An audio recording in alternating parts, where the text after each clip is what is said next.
Coach, est-ce qu'il y a des petites douleurs à soigner après le match contre Annecy ou est-ce que tout le monde est prêt à 100%? Tout le monde est prêt à 100%. Il a jour que pas traîné toute la semaine parce qu'ils prennent le coupe. C'est un match qu'il a 2-3 jours qu'ils prennent le forte coupe. Mais maintenant, ils sont bien. Et je pense que pour le match, je pense qu'ils vont être à 100% de tout le monde.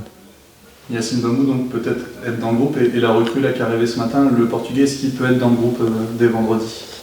Oui, Yacine Bamou, comme je dis la dernière fois, physiquement il est pas au même niveau que les autres parce qu'il ne peut pas faire toute la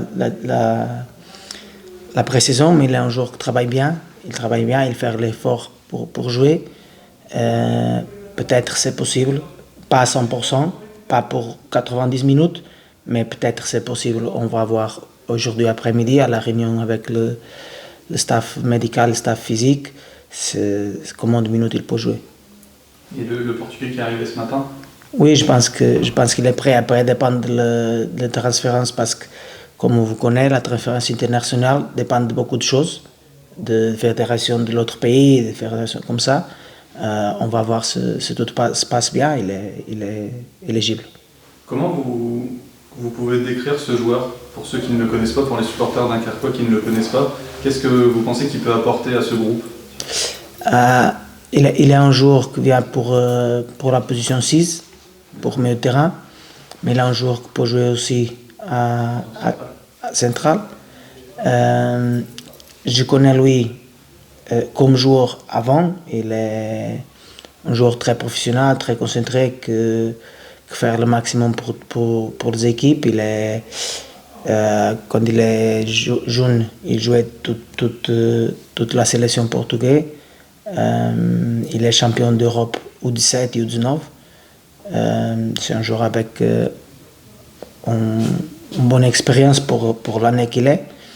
Et j'espère qu'il va apporter au groupe comme les autres joueurs, comme tous les autres joueurs qui viennent.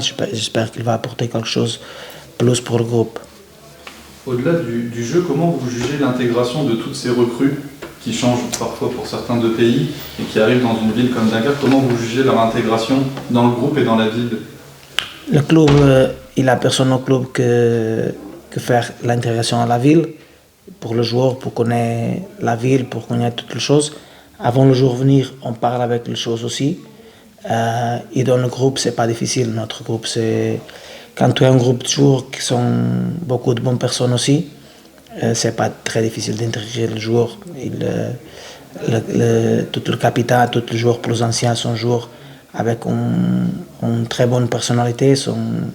C'est pas difficile pour intégrer dans le groupe. Après la première défaite de vendredi, est-ce que vous avez retravaillé des choses tactiquement ou est-ce qu'il y a des choses que vous avez voulu modifier dans les entraînements de cette semaine en vue du match contre le Paris FC? On travaille en la même chose.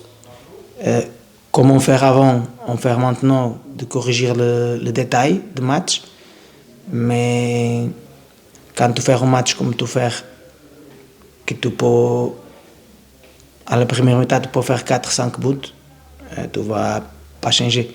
Pour moi, c'est pas quand tu perds, toutes les choses c'est mal, et quand tu gagnes, toutes les choses c'est bien. C'est pas ça. Il y a beaucoup de fois que tu gagnes et tu peux pas jouer très bien. C'est un match on perd, mais je pense qu'on fait un bon match. Si jamais il est disponible dès vendredi, est-ce que Diogo Queiroz serait aligné d'entrée ou il lui faut encore un petit peu de reprise? Aligné comment? Diogo, la recrue portugaise de ce matin. Est-ce qu'elle serait possiblement alignée d'entrée vendredi, s'il est disponible?